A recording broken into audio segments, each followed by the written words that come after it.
Messieurs et dames, merci de votre fidélité. Cela nous honore. C'est les jours et l'heure d'analyse 24 heures. Avec moi, mon éternel complice, Ali Malé. Oui, John, bonjour. Bienvenue. Merci beaucoup, et toi? En tout cas, d'entrée de jeu, tu as déjà été vacciné contre les Covid-19? On ne sait pas dire oui, on ne sait pas non plus dire non, mais nous attendons. Parce que nous ne faisons pas partie de ceux-là, de cette catégorie prioritaire. Mais on va en parler de ces vaccins. Naturellement. AstraZeneca. Naturellement. Mais merci d'être là. Merci beaucoup, j'en ai un plaisir. Notre invité, c'est pour la énième fois que nous les recevons. Il s'appelle Prince Willy Michiki. Il est le président de l'UNANA. L'UNANA, c'est l'Union nationale de nationalistes. Prince Willy Michiki, merci d'être là. Merci, bonjour Ali Mali. Il faut préciser que Prince, ce n'est pas un prénom. Hein? Non, non, Prince, c'est un titre coutumier. Oui. Donc, je suis prince de Wanyanga. Vous êtes issu d'une famille royale et je règne. Je suis chef coutumier à Walikale. Et votre petit royaume là, c'est où? Non, c'est à Walikale et mon siège c'est à Motongo exactement. Mais curieusement, l'invité a changé de look aujourd'hui. Il a oublié son... Les Mouniérés. Non, c'est-à-dire que les Mouniérés, bon, on les porte quand le combat est terminé. Mais on est en train de s'acheminer vers la victoire. Donc vous savez qu'on attendait le gouvernement, mais après l'inauguration, l'investiture du gouvernement, on ne devrait plus porter les Mouniérés. Oui, on sera aux affaires. On va parler tout justement après. Mais comme je l'ai dit avec Ali Malé, AstraZeneca, ces vaccins. Boudé ailleurs, hein. Oui. Il faut le dire, certains pays même en interne, qui l'avaient entamé se sont rétractés. Même nous, au départ, on avait mis une sorte de moratoire. Oui. Mais du coup, c'est depuis le lundi dernier, qu'on a relancé. On a même assisté à un spectacle. Oui. Le ministre de la Santé sortant qui s'est fait piquer. Mais Prince Willy Michiki, pourquoi cette précipitation? Pourquoi nous tenons à tout prix à avoir ces vaccins qui posent problème AstraZeneca? Bon, il faut d'abord dire qu'aujourd'hui, il n'y a pas de traitement curatif de Covid-19. Le seul moyen aujourd'hui, c'est la prévention. Et la prévention passe par la vaccination. Et ce qui m'étonne, sincèrement, quand je vois tous les débats qui se font dans les réseaux sociaux, dans les médias, partout, c'est que ce n'est pas la première fois que ce pays connaît une campagne massive de vaccination. Nous tous, comme nous sommes là jusqu'aujourd'hui, tous les enfants nés ont l'obligation d'être vaccinés contre la rougeole, par exemple. Nous tous ici, si vous regardez partout, nous avons des signes, nous avons été vaccinés. Donc, pour l'homélyte, beaucoup de maladies dans ces pays. Ce n'est pas des nouveaux germes. Le problème, c'est quoi? C'est qu'il fallait que les gouvernements se rassurent que les vaccins sur lesquels les gouvernements congolais portera son choix était un vaccin qui a fait ses preuves ailleurs. Puisqu'il y a beaucoup de vaccins. C'est un vaccin britannique, hein? Non, AstraZeneca, c'est un vaccin qui a été utilisé. Il y a beaucoup de firmes, parce que les firmes sont internationales, mais la firme qui a produit ces vaccins, c'est AstraZeneca, qui est une firme européenne. Britannique, mais ces vaccins a fait ses preuves. Aujourd'hui, le pays qui a le plus grand nombre de personnes vaccinées, c'est la Grande-Bretagne. Et parmi les deux vaccins que la Grande-Bretagne a utilisés, il y a AstraZeneca et je crois Johnson, qui ont fait leurs preuves. Aujourd'hui, en tout cas, vous allez même, au moment où nous parlons, en Grande-Bretagne... Johnson qu'on a rejeté en Afrique du Sud. Oui, non. C'est-à-dire que le problème, c'est quoi? C'est-à-dire que les gens doutent encore. Puisqu'il paraît, il y aurait eu quelques cas, je crois 3 ou 4 cas en Norvège, en Suède et je crois en Allemagne, où les personnes qui ont reçu, puisque les vaccins se donnent à plusieurs doses. Il y en a des vaccins à 2 doses, comme Zeneca et AstraZeneca, mais il y en a d'autres même à 3 doses. Il y a même d'autres que les Chinois viennent maintenant de faire sortir à une seule dose, à dose unique. Alors, il paraît qu'il y a eu quelques cas, mais ces cas-là sont vraiment, ne représentent même pas 0,01%. Non, c'est ça que nous disons. Les effets secondaires sont tous les vaccins. Moi, je me rappelle le corps humain ne peut pas servir de cobaye. Tout à fait. Non, oui. Nous tous, nous n'avons pas la même résistance vis-à-vis des vaccins. Ouais. Même aujourd'hui, les vaccins que nous recevons contre la poliomyélite, contre la rougeole, ont toujours des conséquences à certaines personnes. Ça dépend de la façon dont vous réagissez. Et après études, recherches, on a constaté que les vaccins en soi ne posaient pas problème. Mais il y a des personnes qui avaient des cas, donc qui avaient des soucis de santé, qui ne résistaient pas à ces vaccins-là. Le gouvernement, et là d'ailleurs, je salue le corps scientifique congolais qui a fait des recherches pour que ces vaccins-là, aujourd'hui, je peux dire sincèrement, en tant que chercheur, que AstraZeneca est un bon vaccin qui a fait ses preuves ailleurs et que je recommande même à mes électeurs en particulier, à tous ceux qui croient à Willy Michiki comme prophète, comme Jean-Baptiste de l'Union Sacrée, de pouvoir se faire vacciner. Puisque l'unique moyen aujourd'hui de le faire, de pouvoir lutter contre la Covid-19, c'est la prévention. Enseigné par l'exemple, faites-vous vacciner. Bien sûr, je le ferai aussi, je prêcherai. Parce que vous avez plus de 55 ans. Non. En principe, oui. Les prioritaires d'abord aujourd'hui, c'est d'abord le personnel médical. Puisque oui. le corps médical est le plus exposé, oui. Comme ils sont en contact avec les malades. Et lorsque vous regardez un peu partout, là où il y a eu beaucoup plus de pertes en vie humaine, c'est surtout dans le corps médical.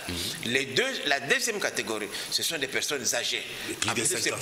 Plus de 60 ans. On a constaté que plus de 60 ans, ils devenaient beaucoup plus vulnérables. Mais moi, je vais aller encore plus loin.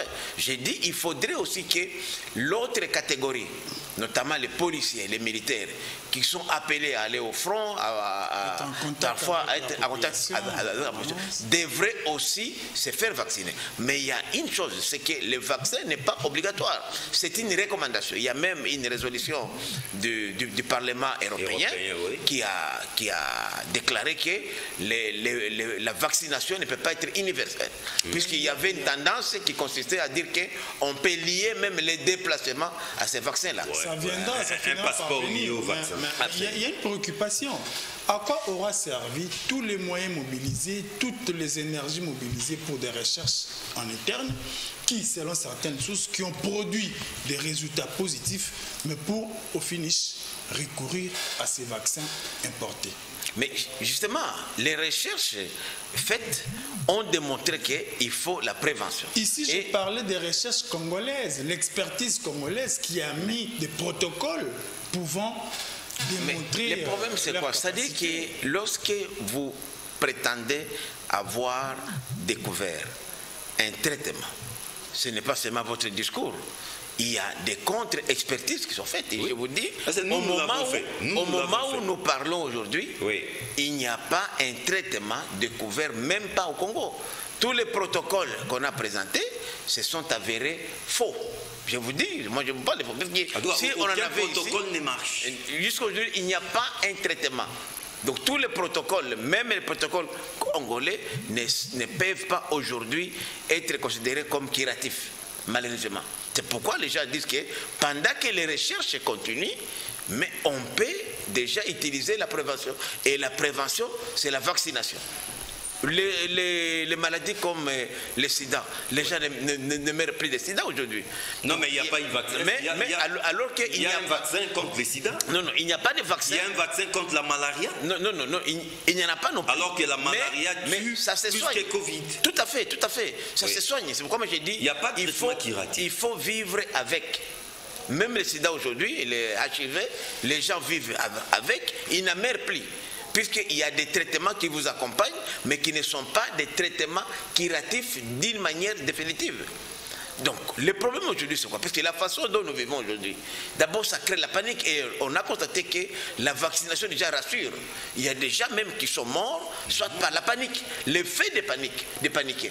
Et il y a des mesures que vous connaissez, les couvre-feux, vous devez vous déplacer d'un point à un autre, il faut un test négatif.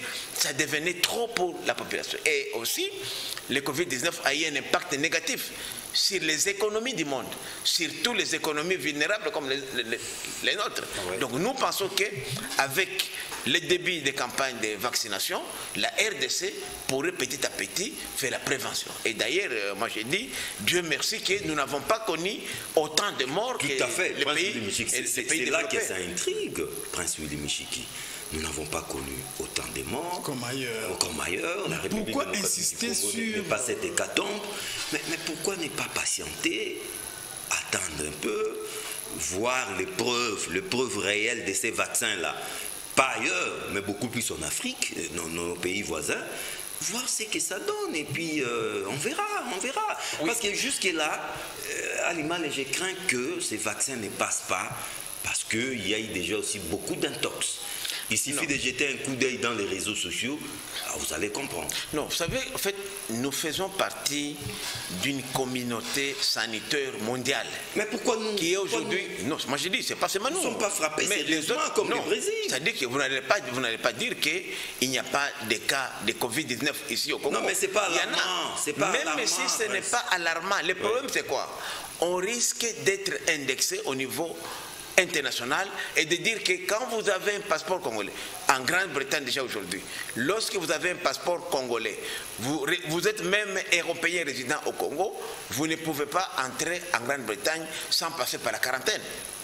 Donc lorsque vous êtes même citoyen congolais aujourd'hui, vous ne pouvez pas avoir un visa aujourd'hui à part les diplomates, les personnels humanitaires ou des cas spéciaux pour entrer en Grande-Bretagne. Pourquoi? Puisqu'on croit qu'il y a ici, on ne prend pas au sérieux la prise en charge de Covid-19. C'est pourquoi nous ne voulons pas être en marge de la communauté internationale. Nous faisons comme les autres pays, nous collaborons. Et ce sont des conseils de l'OMS. La RDC est membre. Comme des moutons de Panurge, pas des moutons de Panurge. Craignant la foudre de la communauté internationale. Mais nos chercheurs, nos scientifiques, nous avons, je rappelle ici que nous avons un corps scientifique qui vraiment n'a pas de complexe. Mais fabriquons notre propre vaccin. C'est ce que nous faisons déjà. C'est ça l'idéal. Mais il y a des recherches qui se font. Vous avez appris par-ci par-là des protocoles. On les fait. Mais les traitements, les vaccins pour lesquels la RDC a opté étaient un vaccin qui a été examiné au moindre détail par les corps scientifiques congolais. Et là, même, je vous dis, sincèrement, il faut dire que nous avons pris tout notre temps pour que nous puissions, les task force a envoyé des experts partout dans le monde pour se rassurer, parce qu'il y a une dizaine de vaccins. Et si nous avons porté notre choix seulement sur AstraZeneca, je crois que c'est l'un des meilleurs. Et il a fait ses preuves ailleurs. Mais Prince, parce qu'il y a beaucoup de doutes, à l'Imalé, la population hésite encore. Qu'est-ce que vous pouvez dire à la population qui nous suit en ce moment à propos de ces vaccins? C'est tout à fait normal avec toute la campagne qui a été débutée sur l'utilisation des vaccins. Rappelez-vous même, les gens ont parlé même de puces qui seraient contenus dans les vaccins, envie d'éliminer la race noire en particulier, puisque nous devenons de plus en plus nombreux et menaçant la planète Terre.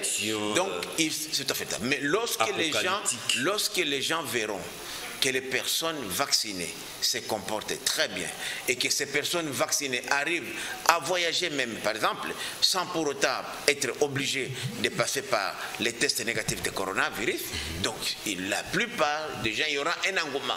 Il faut laisser le temps au temps. Moi, je crois que comme il y a eu déjà l'option qui a été élevée, que la vaccination ne sera pas obligatoire, je suis sûr que dans les mois à venir, il y aura un engouement pour ce faire. Et puis en plus, ça coûte cher. C'est un luxe. Vous savez qu'il y a des pays aujourd'hui qui n'ont même pas les moyens de se faire vacciner, pas parce qu'ils ne veulent pas les vaccins, mais parce qu'ils n'ont pas les moyens. Nous, c'est un don. Mais les dons, quand on vous parle de dons, quand on vous parle de dons, il y a des gens qui ont travaillé pour que les dons là soient là. Je vous dis que si le président Tshisekedi n'était pas aujourd'hui à la tête de l'Union africaine, on n'allait pas avoir ces dons-là. Je connais des pays comme les Rwanda, comme l'Ouganda qui se plaignent puisqu'ils n'ont pas les moyens pour acheter les vaccins. Donc nous devons aujourd'hui féliciter le président Tshisekedi par sa diplomatie. Il a réussi à convaincre. Combien de pays ont reçu des dons? de ce genre, non, pas du tout. Non, ça coûte trop cher les vaccins. Attention aux cadeaux empoisonnés aussi. Hein, mais ils n'ont pas intérêt parce que nous l'avons examiné. Tous ces produits, je vous dis, tous les vaccins, avant d'être envoyés ici, ont été examinés, scrutés par nos experts du corps scientifique congolais. Alimali, le gouvernement Sama, enfin, fini les suspenses depuis plus d'une semaine ou bientôt une semaine. Bientôt 2 semaines. Non, depuis la publication. Une semaine. C'était un lundi, je crois.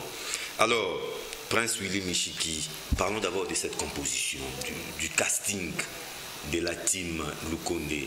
Estimez-vous que tous les équilibres ont été respectés? Quand je parle des équilibres, je vois la géopolitique, je vois la représentativité de la femme, et je vois même les forces en vue. Voilà, le profil de ces ministres, de ces élus. Vous savez que la formation du gouvernement est une œuvre humaine. Et comme vous le savez très bien, Ali Mali, John, toute œuvre humaine contient des imperfections. Ça ne peut pas être parfait. Mais lorsque je regarde l'ossature du gouvernement, la photographie générale, oui. En tout cas, c'est un gouvernement représentatif. Surtout qu'on s'attendait à des améliorations. Ce n'est pas normal que les femmes représentent plus de 55% de notre population, mais que les femmes soient presque absentes partout. C'était une injustice à l'égard de la femme. Et vous savez que si vous et moi nous sommes ici, c'est parce qu'il y a une femme qui a souffert pendant 9 mois pour donner la vie aux hommes que nous sommes. Donc il était quand même normal qu'on puisse lui retourner l'ascenseur. Aujourd'hui, des gouvernements Ilunga qui a quand même une petite amélioration autour de 18-20%, nous sommes passés aujourd'hui à presque 30%. Donc, exactement 27%. Ce qui était l'objectif déjà depuis longtemps. Les associations féminines se battaient pour un quota de 30%. Oui, puisque la Constitution parle de parité, ne parle pas de 50-50 ou de majorité. Moi, j'aimerais qu'on aille même à la majorité. Au Sénat, aujourd'hui, par exemple, nous avons 50% dans les bureaux du Sénat, 50% des femmes, 50% des hommes. Et je pense même qu'à l'élection du premier vice-président du Sénat, on pourrait avoir une autre femme où on aura une institution qui aurait une majorité de femmes par rapport à... Donc, ce sont des avancées vraiment qu'il faudrait saluer.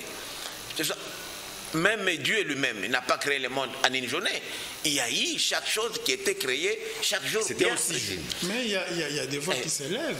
Nous parlons aujourd'hui des députés pétitionnaires estimés à plus ou moins 200 qui montent au créneau pour dénoncer la subjectivité constatée dans la publication du gouvernement. Non. Deux provinces hyper représentées. Il y a des provinces presque pas représentées. Non, pas presque.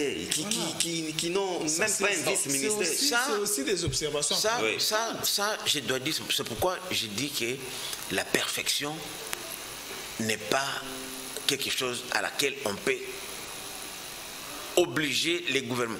Aujourd'hui, les services de renseignement, c'est ça leur travail. Puisque nous avons énuméré les critères globaux, mais il y a aussi des critères subjectifs. Lorsque nous parlions sur ces micros, de critères tels que la probité morale, la compétence, l'expertise. On ne transige pas avec il ne faut pas des personnes qui ont commis, par exemple, des crimes économiques, des crimes de sang et consorts. C'était des critères globaux. Nous avons parlé aussi de la géopolitique aussi. Ouais. Mais il y a des critères subjectifs. Par exemple, moi si je suis chef de gouvernement, par exemple moi, Willy Michiki, les services de renseignement sont payés pour ça. Je dois demander, dans cette équipe, est-ce que toutes les provinces sont représentées? C'est constitutionnel. Ouais. Et en plus, nous en avons 26.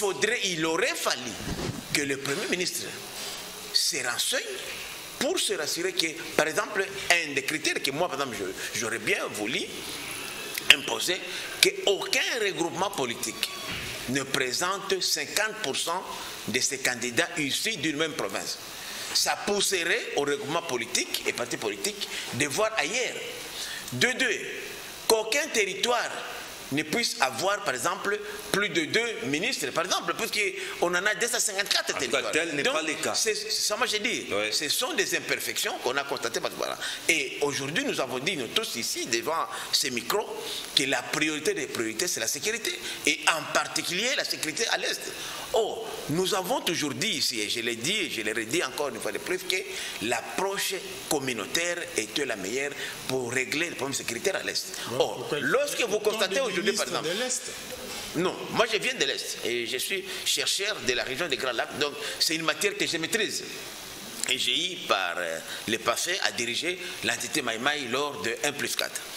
Lorsque vous regardez aujourd'hui, la plupart des conflits, même les groupes armés, sont des groupes armés communautaires. Vous allez voir Codeco, NDCR, ce sont des groupes des ethnies. Il peut y avoir une ou deux personnes qui viennent d'ailleurs, mais c'est plus ethnique. Donc si aujourd'hui, nous avons des problèmes encore de frustration ethnique à l'intérieur des provinces, ça pose des problèmes. Vous avez une province comme par exemple le Nord Kivu. Je donne un cas parce qu'il y a des problèmes au Nord Kivu. Au Nord Kivu, nous avons des communautés. Ouais. Lorsque vous donnez des postes, on doit imposer au chef de regroupement. Vous voulez, c'est vrai que le Nord Kivu a 10% d'électeurs. C'est normal qu'au niveau national, au niveau du gouvernement, que les 10% soient reflétés. Mais lorsqu'on donne des noms de candidats ministres, on doit imposer au chef de ces regroupements-là. Vous voulez donner quelqu'un, cherchez-nous quelqu'un de telle autre communauté, puisque les autres ont donné ça. Pourquoi? Puisque lorsqu'il y a des frustrations, vous avez suivi maintenant, c'est la guerre qui s'annonce. Oui, la guerre ethnique pendant ce temps. Et dans la ville de Goma, il y a tension communautaire. Oui, tension communautaire. Oui. Pourquoi? Puisque lorsque le gouvernement est sorti, on n'a pris que 2 seules grandes communautés, les Hutus et les Nandais. Alors les autres là maintenant disent ah non, donc c'est une guerre contre nous pour nous exterminer. Alors elles s'organisent. Ce sont des réalités de ces pays. Donc c'est une bourde commise par les chefs des regroupements. Non, pas seulement les chefs des regroupements, mais j'ai dit le Premier ministre devrait recourir au service de renseignement pour savoir tel candidat ministre vient de telle communauté dans telle province. Pour équilibrer. Je prends par exemple le cas de Sud Kivu. Je salue par exemple, il y a un problème avec les Banyamulenge. Mais aujourd'hui, dans le gouvernement, nous avons un Munyamulenge. De façon que si par exemple il n'y avait pas un Munyamulenge et on trouve à côté quelqu'un de Fizi ou d'Uvira, ça poserait un problème, un déséquilibre. Donc, il faudrait que nous avons des réalités à nous qu'on doit gérer, puisque lorsque nous disons que nous voulons régler les problèmes de la sécurité, nous voulons les juguler, comment allons-nous le faire si on ne prend pas en compte les problèmes internes à chaque province? Chaque province a ses réalités. Je prends les cas des Grands Équateurs. Oui. Le Grand Équateur a un poids électoral. Il faudrait que le poids électoral du Grand Équateur se reflète au gouvernement. Non, mais quand vous parlez du poids électoral, Prince Willy, pourquoi il y a des chefs de groupement? Le poids, c'est au niveau de l'Assemblée nationale. De quel poids vous parlez? Justement, c'est ce que moi j'ai dit. Je parle ici de la démographie.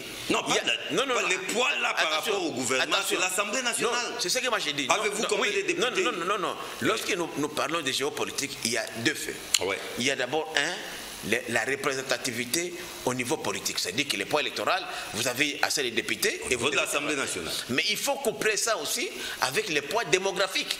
Ce n'est pas normal qu'il y ait une province qui produit plus de députés, qui a beaucoup de voix, et ne se retrouve pas suffisamment représentés. Ce sont des réalités. Je comprends que peut-être, je ne sais pas, je n'ai pas été à la formation du gouvernement.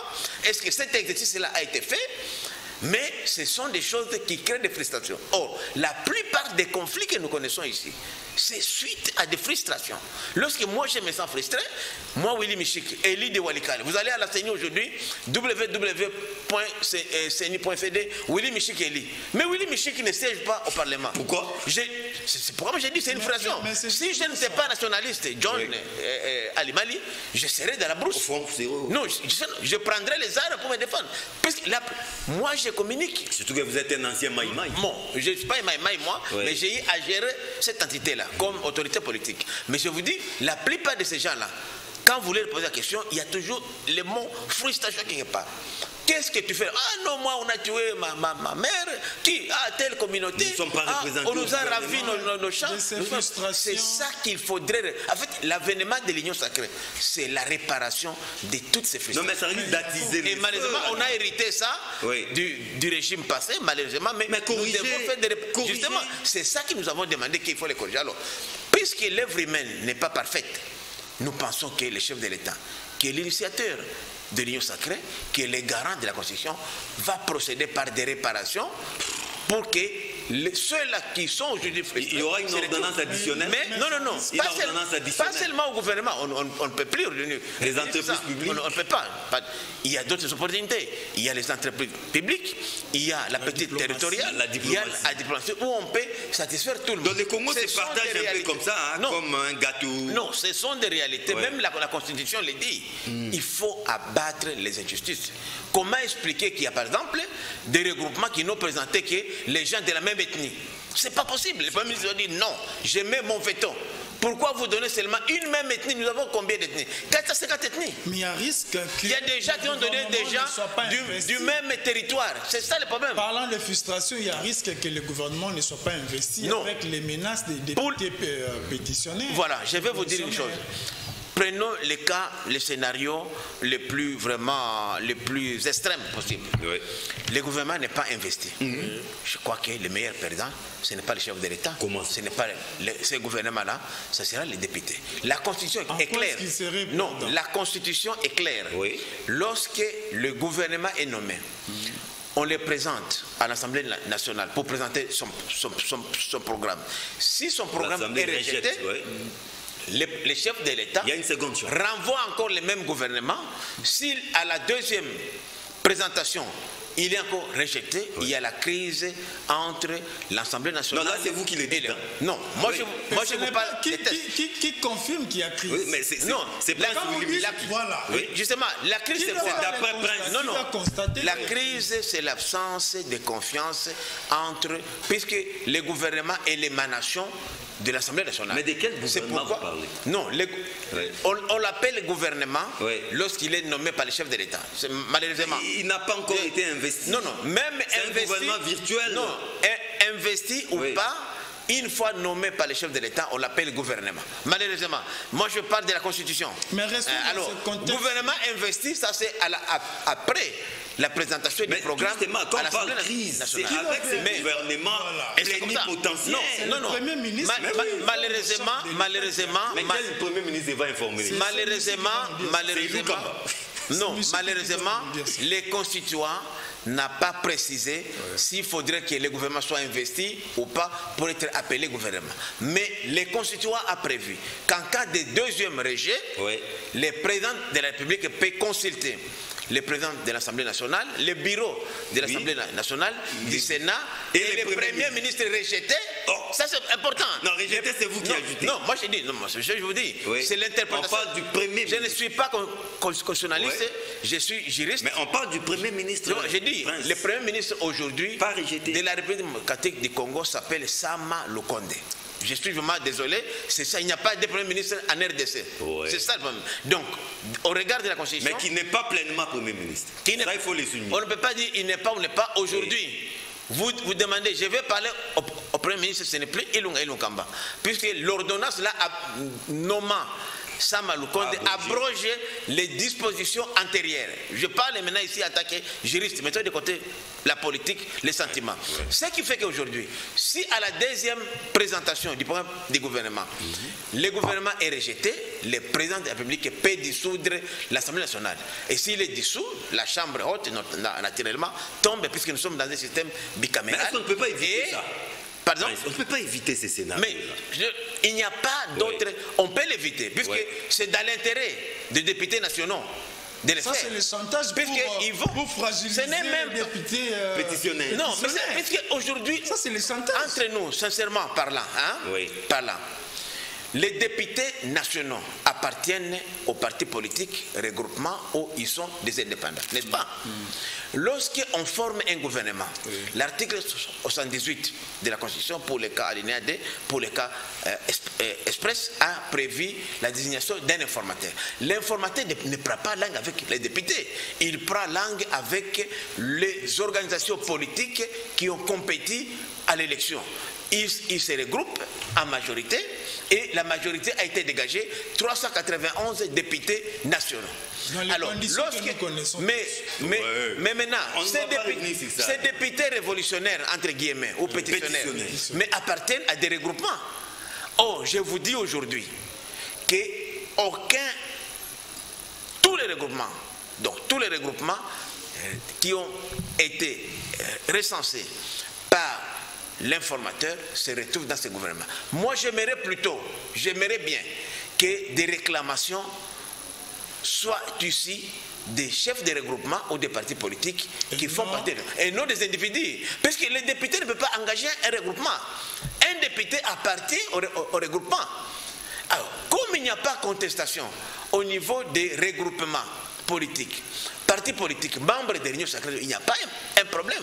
Ce sont des illégaux qui se permettent. Parce qu'aujourd'hui, qui vous appelez illégaux? Moi j'ai dit. Faut pas énerver. Non. Je suis sérieux. Je suis un élu comme eux. Je suis aussi élu. Mais je vous dis qu'un député national, s'il veut protester, il doit passer par son regroupement. Mais nous avons un cas maintenant, M. Michiki.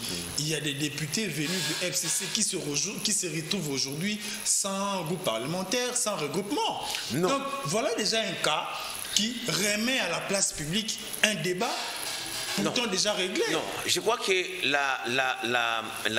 l'arrêt de la Cour, je crois 14, 53, je crois 12 et 13, je ne me rappelle plus, avait déjà dit que le mandat des députés n'est pas impératif.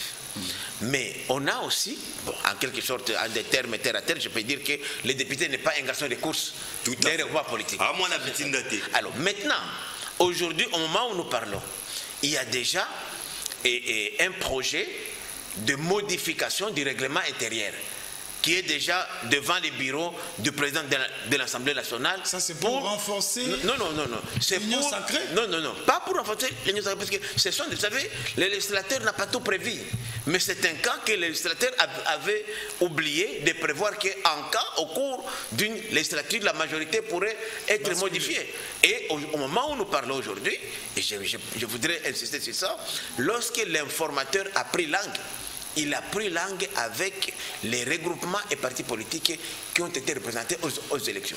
Et aujourd'hui, ces regroupements-là sont bien organisés. Même lorsque vous parlez des cas de PPRD, parce que c'est ça. Aujourd'hui, 90% de députés, de 52 députés élus sur la liste de PPRD sont dans l'Union sacrée. Qui ont traversé. Alors, maintenant, vous allez dire que qui peut représenter? Nous sommes quand même en démocratie. Là où il y a la majorité, aujourd'hui, normalement, on ne devrait plus parler, par exemple, du PPRD dans l'opposition. Puisque le vrai PPRD dans sa majorité, c'est puisque seulement les amis du PPRD ne sont pas bons. Je m'excuse, la majorité n'est pas politique. Moi, si j'étais cadre du PPRD de l'Union sacrée, on devrait convoquer l'Assemblée générale du PPRD pour que l'Assemblée générale du PPRD désigne dans quel regroupement ils sont. Sont-ils encore dans les centres de FCC? Non, les FCC existent. Où ils sont? C'est ce que moi j'ai dit. Faut pas dire centre. C'est ce que moi j'ai dit. Les centres, puisqu'aujourd'hui, 70% parce que vous savez, quand vous voulez cacher quelque chose aux Congolais, il faut les mettre par écrit. Les transhumants sont partis, mais les FCC existent. Pas question, parce que les FCC existent en tant que quelle structure. Quand vous regardez aujourd'hui les regroupements politiques, partis politiques, personnalités politiques, fondateurs du FCC, 70% sont dans l'Union sacrée.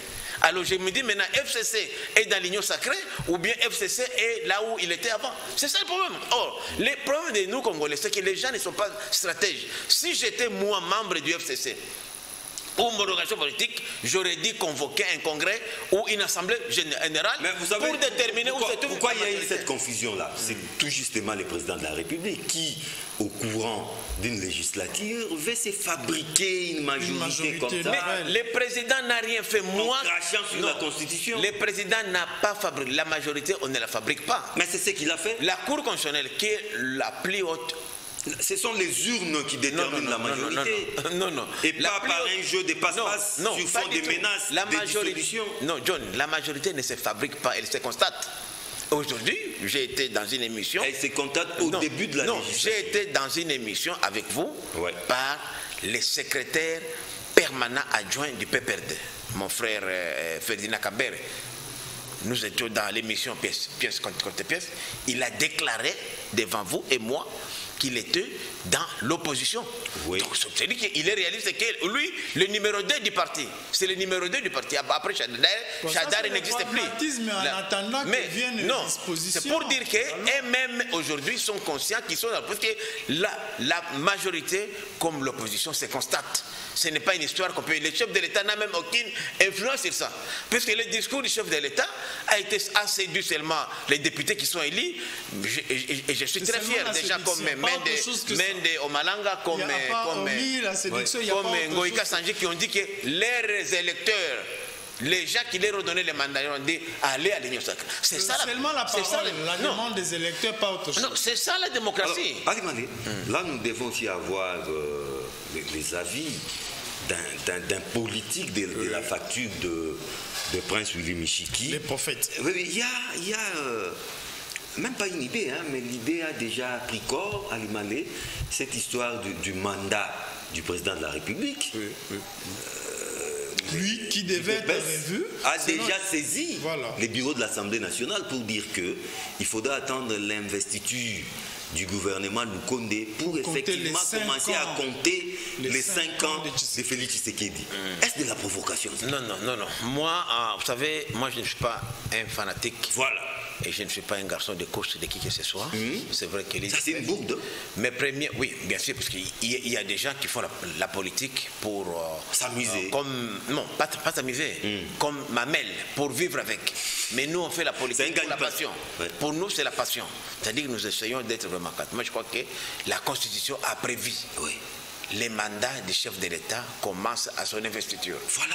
Donc, l'histoire du gouvernement, l'investiture du Premier ministre n'a rien à voir. Non, parce que les 2 ans là, c'était un gâchis avec les FCC. Il ne faut pas les comptabiliser. En plus, ce n'est pas au bureau de l'Assemblée nationale d'interpréter la question relative au mandat du chef de l'État. C'est la représentation. Même pas de réfléchir, parce que c'est le sanctuaire du débat. C'est une compétence exclusive de la Cour constitutionnelle. Moi, j'ai dit, nous les Congolais, nous tapons. Même les députés, certains députés, je dis bien, certains députés qui ont entre autres la mission de légiférer, ne connaissent pas même la Constitution. Mais ce qui choque pour certaines personnes, c'est de voir l'UDPS porter cette initiative. Mais c'est une opinion. Non, mais l'UDPS est un parti, est une organisation privée. Non, jusque-là, la démarche est solitaire. Non. La démarche est solitaire. Ça n'a pas été endossé par l'UDPS. C'est un cadre. Et puis, il faut dire solitairement. Il faut dire que l'UDPS est un fait privé. Ce n'est pas une institution publique de l'État. Donc, elle peut avoir l'IDPS comme formation politique, peut émettre une opinion, mais cette opinion-là, ce n'est pas parce qu'ils ont un président de la République aujourd'hui que cette opinion-là fait force de loi. Non. Un ballon d'essai dangereux. Donc, c'est-à-dire que c'est une opinion, et je peux émettre, moi, par exemple, une opinion contraire. Mais moi, j'ai dit... Comment vous recevez ça? Comment avez-vous apprécié cette initiative? Moi, j'estime ça comme un fait divers. C'est un fait divers, c'est une opinion, puisqu'au regard de la loi, je ne vois même d'abord la porte sur laquelle ils ont frappé, c'est une mauvaise porte. Mais déjà la procédure est biaisée. Biaisée déjà. Si c'est une décision de justice, ça me ferait peur. Si la Cour constitutionnelle aujourd'hui, par exemple, rendait un arrêt pour dire que le mandat du chef de l'État commence à l'investir du gouvernement de l'Union sacrée, là moi je serais le premier à tirer. Si la Cour constitutionnelle, je serais le premier. Même si les arrêts de la Cour, conformément à l'article 39 de la Constitution, n'appellent pas de débat, mais je vais même m'attaquer à ça. Et je ne vois pas notre Cour le faire. Parce que Prince a parlé de la Cour constitutionnelle. Hier, il y a eu la désignation d'un nouveau président. Mais sans pour autant revenir sur la personne de ces présidents, c'est la procédure, Prince. Pose déjà problème. Oui. Comment peut-on avoir un corps électoral déjà irrégulièrement constitué? Oui, on doit dire sincèrement que vraiment la Cour constitutionnelle, c'est la sobriété de la justice dans notre pays. Et à ce niveau-là, on ne peut pas se permettre de violer la Constitution. C'est grave. Hein? Vous savez, en vertu de l'article 58 de la Constitution, les mandats de juge à la Cour constitutionnelle est renouvelé chaque 3 ans au tirage au sort. Dans chaque composante, les 3 composantes, on tire un membre. Et chaque juge a au maximum, je dis bien, 9 ans. Or, il est vrai qu'il y a des juges qui ont été nommés en 2015. Et de 2015 jusqu'à aujourd'hui, en 2021, soit 6 ans après, on n'a pas fait le tirage au sort. Il reste 3 ans. Donc, il y a des juges qui sont là irrégulièrement. Déjà. Or, ce qui fait que lorsqu'on va à l'élection avec un corps électoral qui est irrégulièrement constitué, c'est déjà une autre façon de biaiser même l'élection du président. On aurait dû commencer d'abord par procéder au tirage au sort lorsqu'on va remplacer les 3 juges prévus par, c'est pas moi qui le dis, c'est la Constitution, et aussi et les règlements intérieurs. Les règlements intérieurs, mais aussi la loi et organisant la Cour constitutionnelle. C'est après ce tirage au sort qu'on devrait avoir le vrai corps, puisqu'on ne peut pas aujourd'hui mélanger livret et les... Parce que quand je prends aujourd'hui, par exemple, je prends les 3 juges qui viennent de rejoindre la Cour constitutionnelle, on les mélange avec des juges dont le mandat est déjà terminé. Je ne vais pas parler ici des noms déjà. Donc, ça ne marche pas. Parce qu'il y a quelqu'un qui a 9 ans de mandat. Presque une énième violation de la Constitution. Tout à fait. Vous l'admettez au moins. Malheureusement, j'ai dit, c'est la Cour qui est censée interpréter. Mais ça, c'est gravissime. Alors, moi, j'ai dit, le président de la République, qui est garant du bon fonctionnement des institutions, qui est le magistrat suprême, qu'est-ce qu'il peut faire? Comme le chef de l'État, malheureusement, il règne mais ne gouverne pas pour les cas d'espèce, son premier ministre ou le ministre de la Justice, qui est le garde des Sceaux, devrait saisir la Cour constitutionnelle. La même Cour. Pour la même Cour. Le chef de l'État, malheureusement, c'est la seule procédure qui est prévue. Parce que si on ne fait pas ça, on fera la rébellion. Mais je dis, si on ne saisit pas cette cour-là, on va violer sur la Constitution. Voilà. Puisque le Constitution, malheureusement, a prévu seulement la même cour.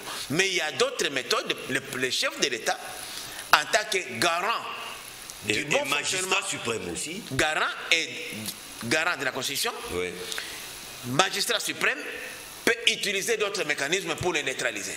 C'est prévu. Au lieu d'en arriver là, il fallait plutôt empêcher que les élections se tiennent. C'est comme ça qu'il fallait agir en amont. Moi, j'ai dit, le président du Conseil supérieur de la magistrature, qui se trouve être le président de la Cour constitutionnelle. Oui, mais pour les cas d'espèce, l'intérim était assumé par le procureur général près la même Cour. Monsieur Mokolo plutôt. Mais pour les cas d'espace, c'est vraiment un cercle c'est lui qui devrait empêcher. Donc, le Conseil supérieur de la magistrature devrait empêcher la Cour constitutionnelle. Il ne l'a pas fait. Ne l'a pas fait. Maintenant, nous sommes dans un cas. Non, justement, moi j'ai dit, il n'y a que le président de la République, en vertu du pouvoir que la Constitution lui accorde, qui peut régler cette question-là. Puisque ce qui a été fait est illégal et anticonstitutionnel. Président Michiki, votre conclusion?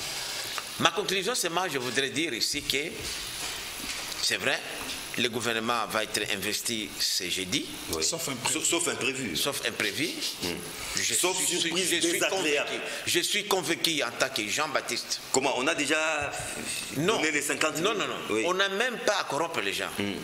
Comme les députés, soi-disant révolutionnaires, pétitionnaires, qui ont mouillé les maillots, voulaient bloquer, ils ne peuvent pas le faire puisque les regroupements politiques soutiennent ce gouvernement ici. Donc le gouvernement va passer. Je demande seulement aux Congolais et Congolais de donner la chance à ce gouvernement de l'Union sacrée, puisque les comptes à rebours va commencer à partir de l'investiture. Et non les mandats du président. Non, pas les mandats du président de la République, puisque nous, jusqu'au jeudi à l'investiture, nous sommes dans la prolongation, comme match prolongation, FCC cash. C'est à partir de l'investiture que l'union sacrée sera maintenant redevable vis-à-vis de la population. Parce que c'est à ce moment-là que la vraie mission de l'union sacrée va commencer. Donc, nous devons soutenir ce gouvernement. Certes, il contient des imperfections, ce sont des œuvres humaines, mais nous avons intérêt à l'accompagner. Puisque la réussite du gouvernement, ce n'est pas seulement des ministres, du chef de l'État, mais ou des membres de l'Union sacrée, c'est de nous tous les Congolais. C'est pourquoi j'en appelle aux Congolaises et Congolais de soutenir le gouvernement Samba Lukonde, qui est un gouvernement de guerriers, comme lui-même d'ailleurs il avait dit, de warriors, de guerriers, pour les salis et les challenges que la République démocratique du Congo fait aujourd'hui face aux défis du monde. Ali Malik, on dit quoi? En tout cas, c'est la parole d'un prophète, c'est la parole d'un prince, c'est la parole qui boucle aujourd'hui la boucle. Mais on ne sort pas de ces plateaux sans retenir quelque chose de Michi qui dit nous avons continué avec la prolongation FCC Cash. Non, ça va s'arrêter les jeudis. Ça va s'arrêter les jeudis avec la prestation du serment de l'actuel gouvernement. C'était le prince de Walikale, Willy Michiki, président de l'UNANA, l'Union nationale des nationalistes. Merci beaucoup. Merci pour l'invitation. Merci à vous. La rediffusion, c'est jeudi à partir de 11h. Sinon, un nouveau rendez-vous est pris avec Analyse 24 le mercredi prochain à la même heure. Au revoir.